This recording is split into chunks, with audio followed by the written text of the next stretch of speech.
All right, everyone, welcome back into another props video. Going to be touching on the top prop bets for this Monday Night Football game between the San Francisco 49ers and the Minnesota Vikings. But first, just a quick recap from the previous slate. Did have Dallas Goedert over, did have A.J. Brown over. The unfortunate side of it was that Jalen Waddle got injured. I think we can all say if he doesn't get injured, he gets that over there and really probably changes a little bit of the dynamic of the game. You had Tyreek Hill dropping it, kind of an easy touchdown pass as well from Tua. Really, to me, the biggest miss was actually Mostert, who didn't get going until the second half.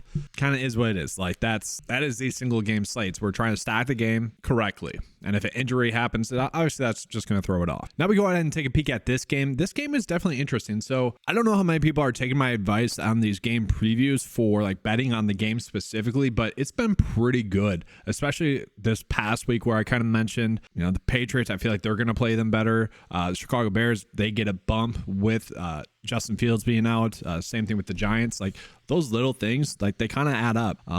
And I don't want to jinx it now, but it kind of feels like the same situation with the Minnesota Vikings. Like I don't know if they should be 7-point dogs. And I say that with a little bit of a hesitation because last week was kind of an ugly win for them. At the same time, it did seem like they took their foot off the pedal against the Bears because, well, the Bears did have a D2 rookie quarterback playing in the second half for most of the game. They really just ran the football, killed the clock, and then took home the W. They obviously most likely won't be able to do that today. So I don't know. This line seems a little bit fishy. You have the Niners coming in off of their worst game. You have the Vikings defense seemingly playing a little bit better. They are going to be susceptible to some really big plays, though, because they're blitzing a lot. And I do think Kyle Shanahan will be able to scheme open some really big plays, probably for George Kittle, honestly. It's kind of what I'm thinking.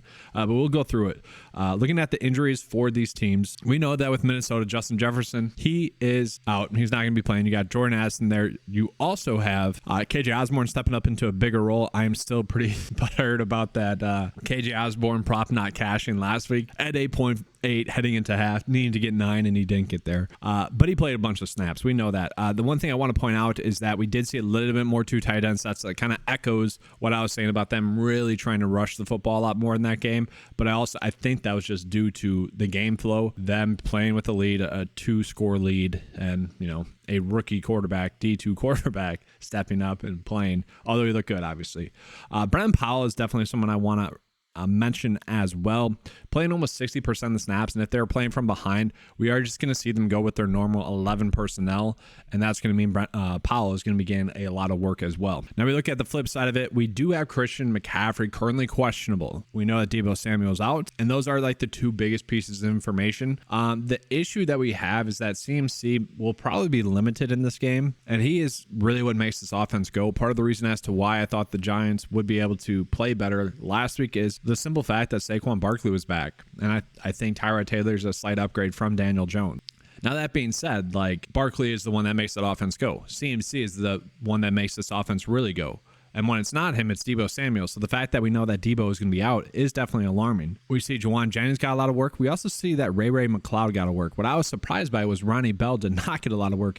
I always kind of felt like Ronnie Bell, and let's just make sure he's not injured. He's not. I always felt like Ronnie Bell was much more of a Deebo Samuel replacement than someone like Ray McLeod. So definitely interesting there. And it almost feels like, I don't know, I kind of feel like they're going to be able to somewhat scheme Ayuk out of the game a little bit. Maybe not. We'll see. But I think these secondary weapons are kind of going to have big games. So let's go ahead and get into the top prop bets for this game. I'm going to go team by team. We're going to start out with the Niners. We already see that George Kittle for over fantasy score is going to be one of the better props. And I'm going to be honest, I don't know if my George Kittle take is coming from having seen that prior that he was, one of the better prop bets. It honestly could be. So fair warning there. I was trying not to have any like biased takes and whatnot, but it could be playing a factor in there. At the same time, we do see it as a pretty good prop. Not only does Vegas think he's going to have a better game at 10.9 is the line that they're giving him. They're also favoring the over there at that one.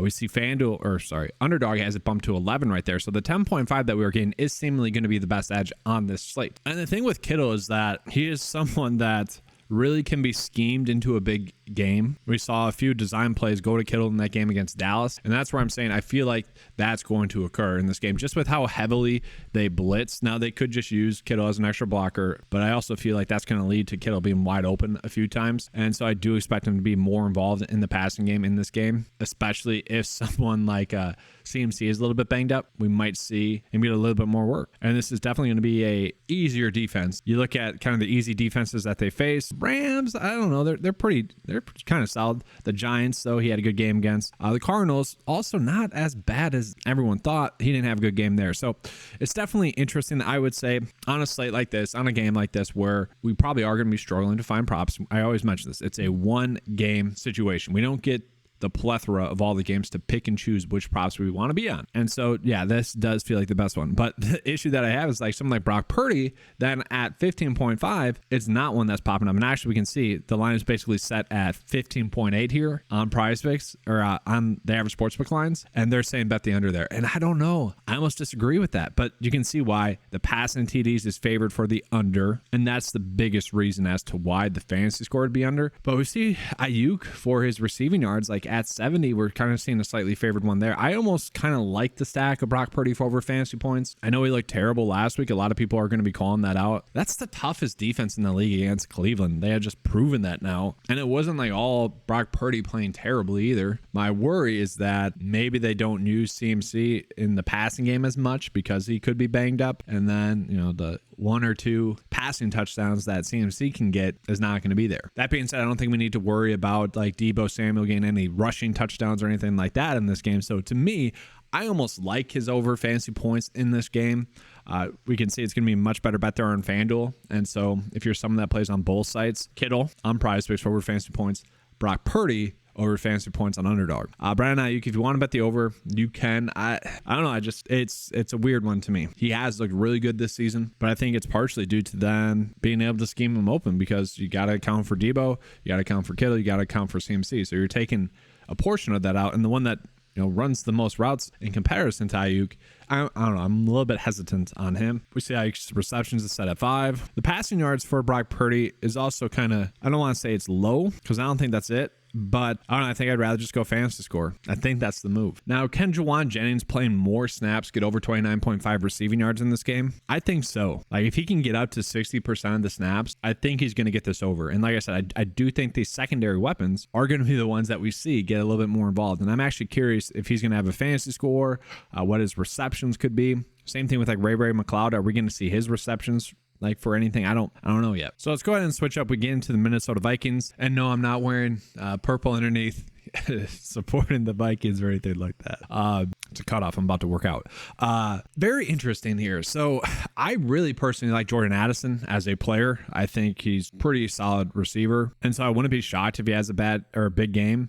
At the same time, the day is telling us that he's going to have a bad game. And that's really my biggest issue with this slate is that a lot of the bets that I probably would want to be on, Addison for over fantasy points, Brock Purdy for over fantasy points, the day is telling us not to do that. And if there's one lesson that I learn every single week, it's the day is going to be right more times than not. You look at the top 6 bets from the 9 to 5 cheat sheet for the early games. It went 4 for 5 and 1. So it had 4 hits, 1 miss, and 1 tie. It's pretty good. Now, I will say this one for Alexander Madison is certainly an interesting one. So you look at Madison. Madison has, I think, looked good. The game against Chicago is not really going to indicate that. A lot of that stuff was like first down plays where it's 3rd and 1 or, short yardage situations where you're really just trying to gain the first down. And so it's definitely an interesting one because we can see like kind of correlated with the games that they're ahead. He is the one that's gained over 12 rushing attempts. We can clearly see that. And so if you think that maybe the Niners are going to struggle, like if you want to build a stack based off of that, this would be the route to go. Maybe you're doing over passing attempts then for Brock Purdy to run it back or something like that. That's really it for you guys to see or for how you guys see it. I'm worried about that one. That's another one where I don't know. I'm disagreeing with the data there. And for me, like if we're looking at Alexander Madison one, maybe we're doing receiving yards. Heck, maybe we're doing fantasy score. We can see a big prop line difference there. And we can see like this is a kind of hedging opportunity where on FanDuel it's set at like 13 and it's not, I keep saying FanDuel. On Underdog, I keep saying FanDuel because it's the same scoring as Underdog. But you look at Underdog, this is adjusted for what the PrizePicks scoring would be. So it's not exactly going to be the same, but we're going to see that, betting the under on Underdog for Alexander Madison fantasy points is probably the way to go. Although I kind of disagree. Now, Cam Akers could certainly get more work in this game. Cam Akers hasn't looked bad, but we did see And I felt like this was a flaw in the offense, but it also seemed like a very conservative, planned out approach for that second half. Short, easy routes, keep the clock running. And so we just saw a lot of dump offs to Alexander Madison. And a lot of that was by the Bears scheme as well. They were playing back a little bit. So like the checkdowns to Madison were wide open. And maybe that occurs again. And so that's another one where I'm struggling with it. TJ Hawkinson over fantasy score. We're seeing another discrepancy there. I will say TJ Hawkinson over 5.5 receptions to me is definitely going to be one that I'm looking at today, especially if we are trying to stack this game. He gets one of the tougher matchups on paper for opposing tight ends. Don't get me wrong, but the targets continue to be there for him. He's only had one game where he didn't get a plethora of targets. In that game, it took a while for him to get going against Chicago and then had a really good second half. To me, if the pass, let's say Vegas is right about how this game's going to go, then TJ Hawkinson should be able to get 6 receptions. And at the same front, should be able to get over his fantasy score or near it. And then another one that I kind of like as well is going to be Kirk Cousins for over fantasy score. I feel like we're getting a slight edge there. And a lot of people are probably not going to notice this, but Kirk Cousins has really looked good. I would say almost on a per play basis, Kirk Cousins might just be the best quarterback this season. I know Patrick Mahomes is dominating. Lamar Jackson, like those to me are the 2 MVP favorites. You got the 2 quarterbacks from last night playing really well. But I don't know, he's just been impressive. And every week a quarterback is making some dumb mistakes, and he has done that. That's happening. And teams are capitalizing on that. Don't get me wrong. And it's a primetime game and whatnot. We have to worry about all that stuff as well. But when it comes to throwing the football is what I'm getting at.